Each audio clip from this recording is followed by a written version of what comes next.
Įsitikinome, kaip greitai amerikiečiai gali ištrikdyti tą persvarą, jeigu tik tai jiems pavyksta perimti iniciatyvą. Tony Mitchellui fiksuojama pirmoji pražanga ir Mindaugas Kupšas vėl prie baudų metimo linijos.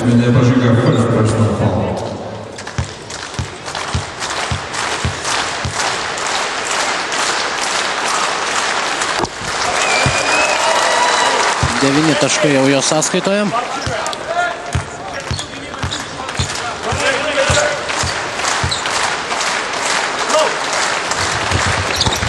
Ir antroji.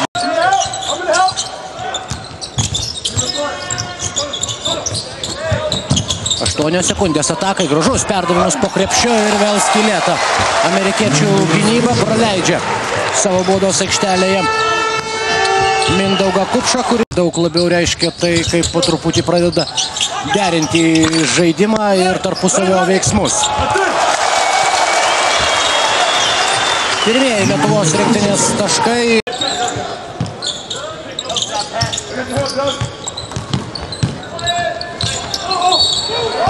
Ir Joe Jacksonui pražanga. Trečioji asmeninė.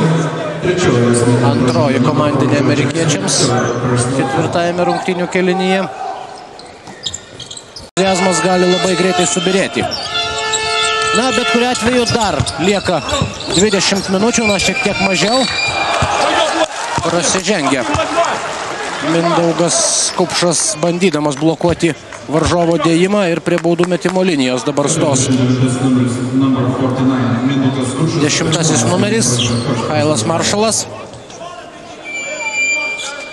Sužaidus biškai neišsigandęs, jam kelią užtvėrusio varžovo, didina skirtumą iki 17. Puikus blokas, 49-asis numeris Mindaugas Kupšas, vienas iš kol kas svarbiausių žaidėjų Lietuvos rinktinėje, tiek vienoje, tiek geri rodikliai, tiek metant dvitaškius, tiek tritaškius. Dabar gali pagerinti šiek tiek ir Belas pasirodo aikštėje. Ir atkovojęs kamuolį priverčia prasižengti Saulių Kulvietį.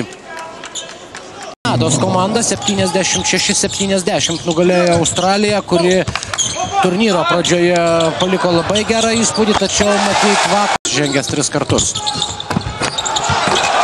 Ir štai taip, Mindaugas Kupšas užbaigia komandos draugo netaiklų metimą, kaldamas kamuolį į varžovų krepšį iš viršaus ir didindamas skirtumą iki 32.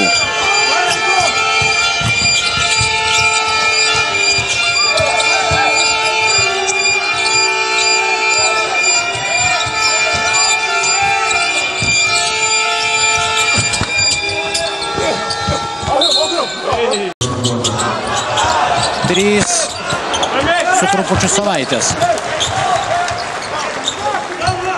Taip, Patrikas Jangas beviltiškai kol kas pralaimi didžiąją mikrodvikovų dalį savo varžovui Mindaugui Kupšui.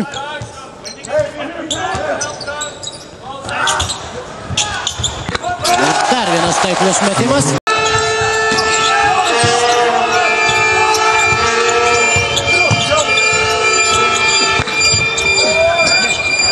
Kovoja kamuolio deficitą iki 20, 72-52.